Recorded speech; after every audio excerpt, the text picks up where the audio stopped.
वाली चुड़ैल। मंगलापुर गांव के पास वाले जंगल में एक भयानक चुड़ैल रहती थी। उस रास्ते से गुजरने वाले कई लोगों को वो कच्चा चबा चुकी थी, इसलिए अब रात को कोई भी उस रास्ते से नहीं गुजरता था। कहाँ गए सारे इंसान? कई दिनों से मैंने किसी को खाया नहीं है। अगर ऐसा ही चलता रहा तो भूख के मारी मेरी जान निकल जाएगी। अगले दिन वो सुबह सुबह एक सुंदर लड़की का रूप धारण करके गांव पहुंच गई। गांव के दो शराबियों की नजर उस पर पड़ी तो वो उस पर लट्टू हो गए। वे दोनों लपक कर उसके सामने पहुंच गए। सलामी इश्क हमारी जान जरा कबूल कर लो। ये दोनों कार्टून कौन है? जी तो चाह रहा है कि इन्हें कच्चा चबा जाऊं, लेकिन इस समय अपने असली रूप में आ गई तो गांव वालों के सामने पोल खुल जाएगी। तभी गांव का दूध वाला घसीटा साइकिल में दूध टांग कर वहाँ से गुजर रहा था। उसने दोनों शराबियों को एक सुंदर औरत को परेशान करते देखा तो तुरंत साइकिल में ब्रेक लगाई और उनके पास गया। अरे बेवड़ो, सुबह ही सुबह पी लिए क्या? अरे तुम भी तो सुबह सुबह दूध बेचने निकल पड़े। हम तुमको कुछ बोले? दूध दारू में कोई अंतर है कि नहीं? पिछली बार की पिटाई भूल गए क्या? चल भाग दोनों यहाँ से। घसीटा की बात सुनकर दोनों वहाँ से खिसक लिए।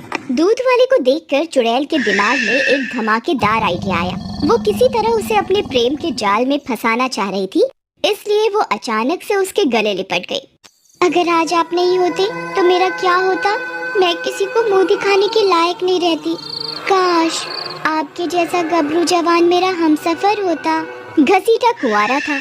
उसने आज तक इतनी सुंदर औरत नहीं देखी थी। उसे इस तरह गले से लिपटा देखकर उसके दिल के प्रेशर कुकर की सीटी बजने लगी। गुले गुलजार, हमने कभी सपने में भी नहीं सोचा था कि तुम्हारे जैसी खूबसूरत औरत कभी हमारी जोड़ी बनेगी। सोचा तो मैंने भी नहीं था कार्टून। आपने कुछ कहा क्या? जाने बाहर गुले गुलजार।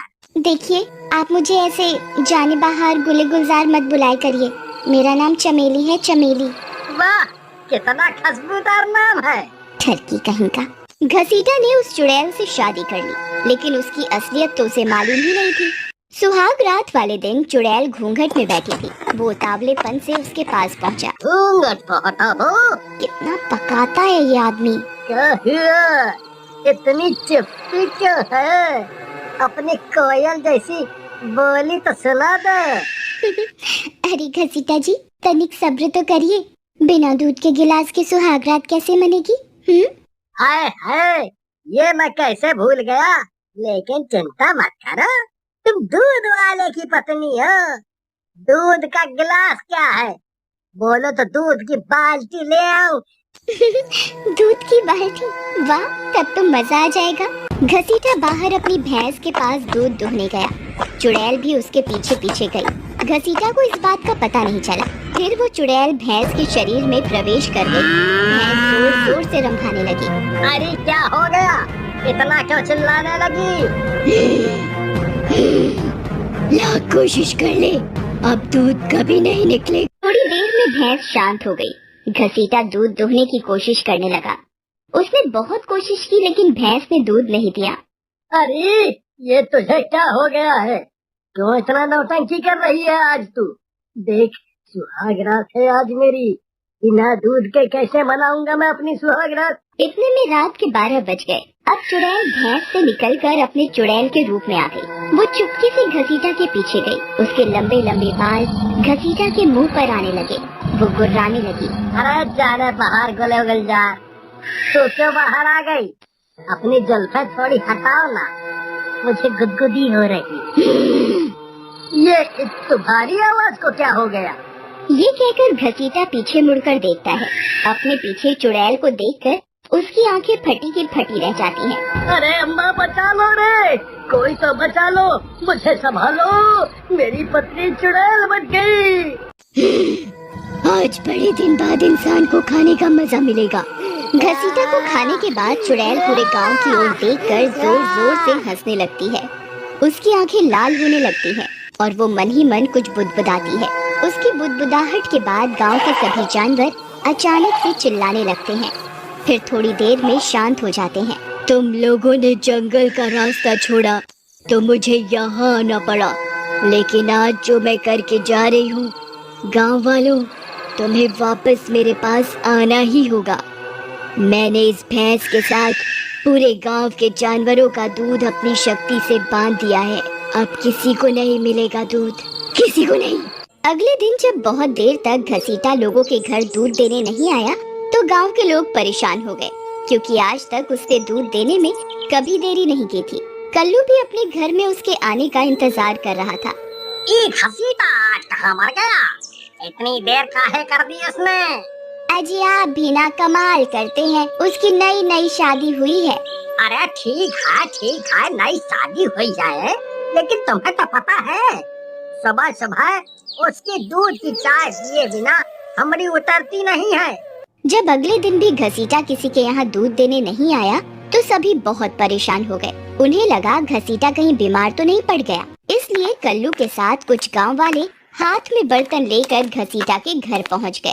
घसीटा, घसीटा, अरे कहाँ हो भाई?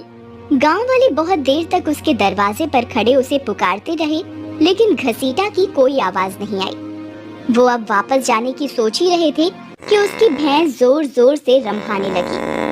अरे कल्लू भैया, वो देखिए, उसकी भैंस की आवाज उधर से आ रही है। क्या पता घसीटा वहाँ हो। वो सभी वहाँ पहुँचे, घसीटा वहाँ भी नहीं था। किसी की कुछ समझ में नहीं आ रहा था कि घसीटा आखिर कहाँ गायब हो गया। ये घसीटा आखिर चला कहाँ गया? कहीं वो अपने ससुराल तो नहीं चला गया, क्योंकि उसकी पत्नी भी तो नहीं दिख रही। अरे गाँव वालों को बिना बताए कैसे चला जाएगा? हमें तो यही लगता है।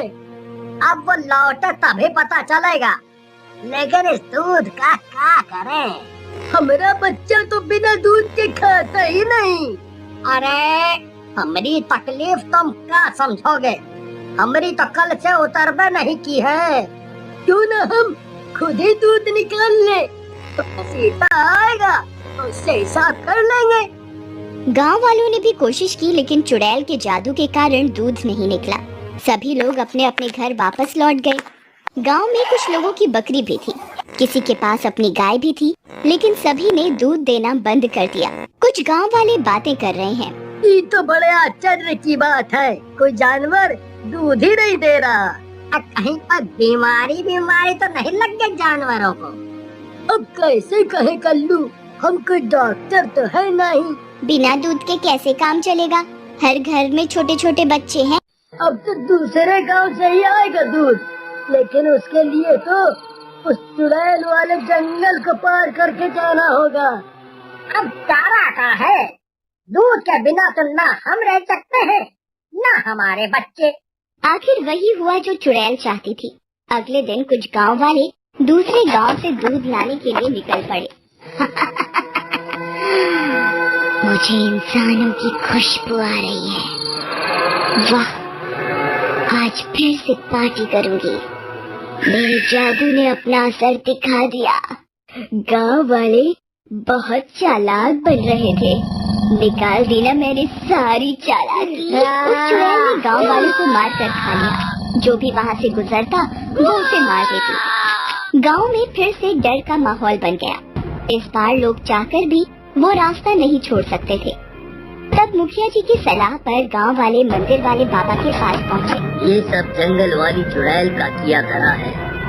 उसने घसीटा को भी मार दिया है। उसने बांधने वाले मंत्र का भी उपयोग किया है। उसी से सारे जानवरों ने दूध देना बंद कर दिया है। बाबा जी कौन उपाय करिए, ऐसे तो सारे गांव वाले मारे जाएंगे। कोई नहीं मरेगा, उसने बहुत निर्दोषों को मारा है। अब उसकी बारी। तुम सब लोग लाल मिर्च और पेट्रोल लेकर अभी मेरे साथ जंगल चलो। बाबा ने जो कहा था गांव वालों ने किया और जंगल पहुँचे। वहाँ पहुँचकर बाबा मंत्र पढ़ने लगे। ओम मंत्रों को सुनकर चुड़ैल तुरंत वहाँ आ गई। बनकर अपना ये मंत्र। गाँव वालों, जल्दी से इस चुड़ैल की आँखों में मिर्ची डाल दो। सभी गांव वाले उसकी आँख में मिर्ची डाल देते हैं। ये क्या किया तुम लोगों ने? मुझे कुछ नहीं दिख रहा है।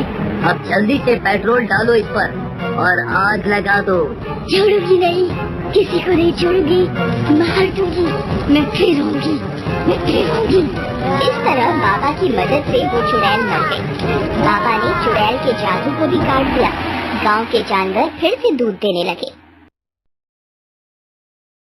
लखीमपुर नाम का गांव था।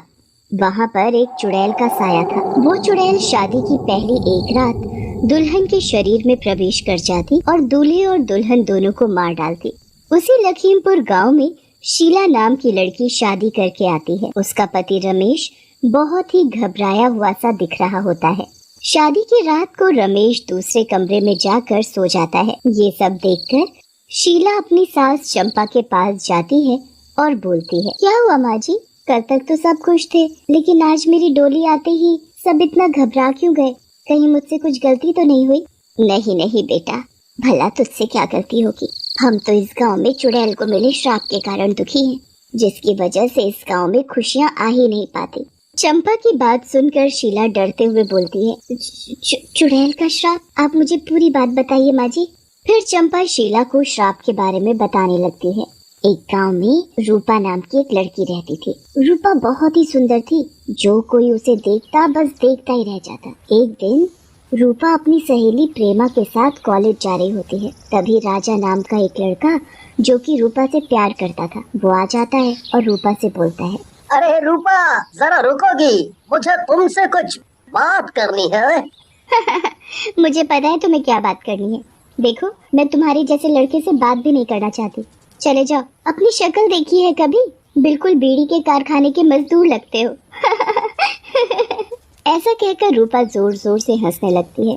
राजा को अपनी ये बेइज्जती बिल्कुल बर्दाश्त नहीं होती और वो गुस्से में वहाँ से चला जाता है और मन में रूपा से बदला लेने की ठान लेता है। एक दिन रूपा कॉलेज जा रही होती है। तभी वहाँ राजा आता है और रूपा से बोलता है, अरे रूपा, हमसे प्यार नहीं कर सकती, लेकिन हमारे साथ कॉलेज तो चल ही सकती हो ना?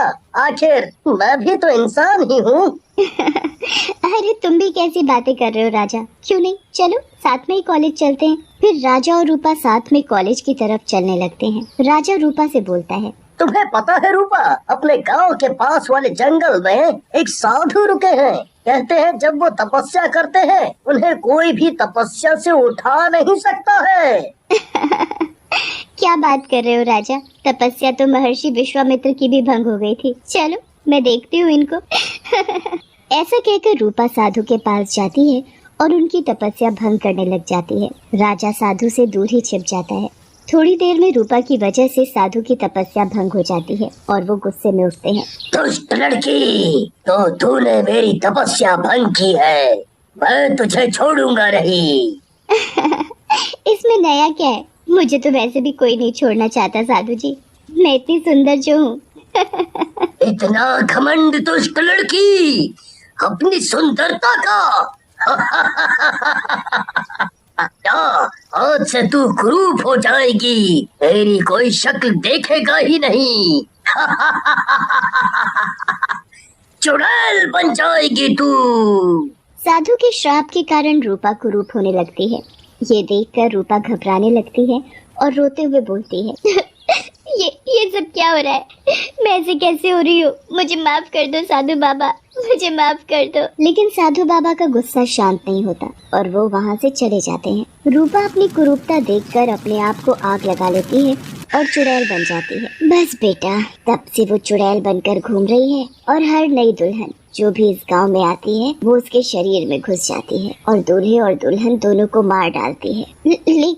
लेकिन माँ जी, किसी ने कुछ किया नहीं। उस पर सब जादू टोना बेकार है। वो चुड़ैल किसी के काबू नहीं आती। गांव वाले तो बहुत परेशान हो चुके हैं। फिर शीला वहाँ से चली जाती है। उसी रात जब रमेश सो रहा होता है, शीला रमेश के पास जाती है। ये देखकर रमेश डर जाता है और शीला से बोलती है, तुम मुझसे दूर रहो शीला, नहीं तो चुड़ैल आ जाएगी और तुम्हें और मुझे, हम दोनों को मार डालेगी। तो मुझसे दूर रहने के लिए शादी करके लाए थे मुझे, चलो इधर आओ। जैसे ही शीला रमेश को अपने पास खींचती है, वहाँ चुड़ैल आ जाती है और बोलती है, मेरे रहते हुए तेरी इतनी हिम्मत, तू अपने पति के पास जाएगी?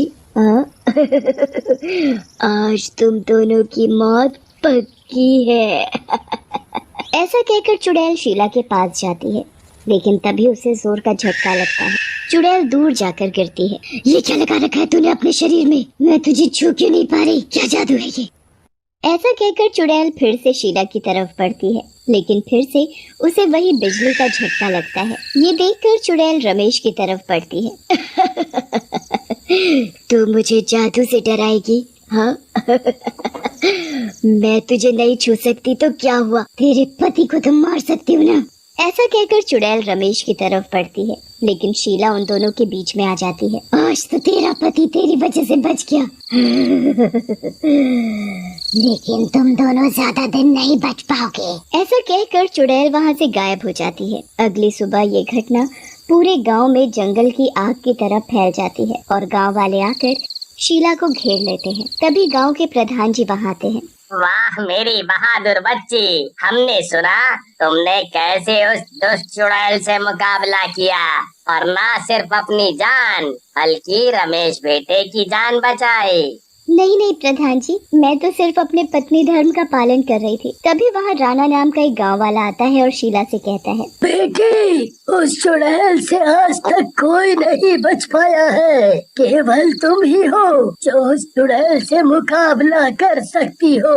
पहली बार वो चुड़ैल किसी से डर कर भागी है। तुम ही इस गांव को उस चुड़ैल के प्रकोप से बचा सकती हो। तभी वहाँ रमेश आता है और बोलता है, गाँव वालों, ये मेरी पत्नी है। मैं नहीं चाहता ये किसी भी मुसीबत में पड़े। वो चुड़ैल वैसे भी बहुत शक्तिशाली है। फिर गांव वाले रमेश को समझाने की बहुत कोशिश करते हैं, लेकिन रमेश उनकी बात नहीं मानता और गांव वालों को वहां से जाने के लिए कहता है। उसी दिन गांव में फिर से एक डोली आती है। रात में दूल्हा, जिसका नाम राजू होता है, बहुत डरा होता है। वो अपनी पत्नी तुलसी से बोलता है, तुलसी, हम तुमको ब्याह तो लाए हैं, लेकिन इस चुड़ैल की वजह से अपना मिलन नहीं हो सकेगा। आप काहे डरते हैं जी? अपना मिलन होगा और जरूर होगा। जैसे ही राजू तुलसी की तरफ बढ़ता है, तभी वहाँ चुड़ैल आ जाती है। अपने मिलन से पहले मुझसे तो मिल लो। ऐसा कहकर चुड़ैल राजू को पकड़ लेती है, लेकिन तभी वहाँ शीला आ जाती है और चुड़ैल को धक्का देती है। चुड़ैल दूर जाकर गिरती है। तो फिर आ गई लड़की, मैं तुझे जिंदा नहीं छोड़ूंगी।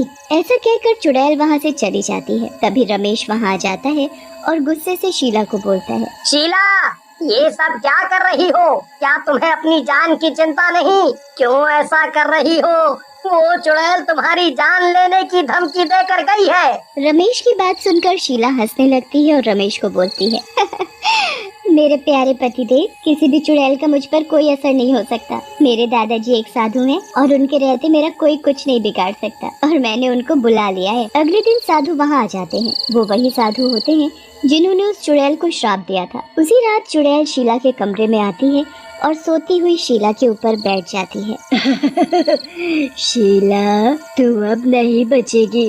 बहुत परेशान कर रखा है तूने मुझे। चुड़ैल की आवाज सुनकर शीला उठती है और चुड़ैल को जोर से झटका मारती है। देखा, अब तेरा जादू भी मुझे कुछ नहीं कर पाया। आज तू और तेरा पति दोनों मरेंगे। तभी वहाँ साधु बाबा आ जाते हैं। उन्हें देखकर चुड़ैल डर जाती है और बोलती है, आप बाबा, आपके श्राप ने देखो मेरा क्या हाल कर दिया है, लेकिन अब मैं किसी को नहीं छोड़ूंगी। लेकिन साधु बाबा अपने जादू से चुड़ैल को बांध देते हैं और बोलते हैं, रूपा, तुम्हें अपनी सुंदरता का घमंड था ना, और उसी घमंड के कारण तुम्हारा ये हाल हुआ। न तुम मेरी तपस्या भंग करती, न ही तुम्हें मेरे गुस्से का शिकार बनना पड़ता। बाबा, मुझे आपसे कोई मलाल नहीं है, बल्कि दुख इस बात का है, मैं उस दुष्ट का कुछ नहीं कर पाई जिसने धोखे से मुझसे ये सब करवाया। तुम कितनी भोली हो रूपा। उस दुष्ट राजा को तो हमने पहले ही अपने गुस्से की ज्वाला में भस्म कर दिया था। अब तुम भी इस चुड़ैल योनि से मुक्ति पाओ और लोगों को परेशान करना छोड़ो। बाबा, मुझे भी मुक्ति दो, मैं भी अब ऐसे नहीं रहना चाहती, मुझे माफ कर दो। साधु बाबा अपने हाथ को चुड़ैल के सिर पर फेरते हैं। चुड़ैल श्राप मुक्त हो जाती है और पहले की तरह एक आम लड़की बन जाती है और खुशी खुशी अपने घर वापस चली जाती है।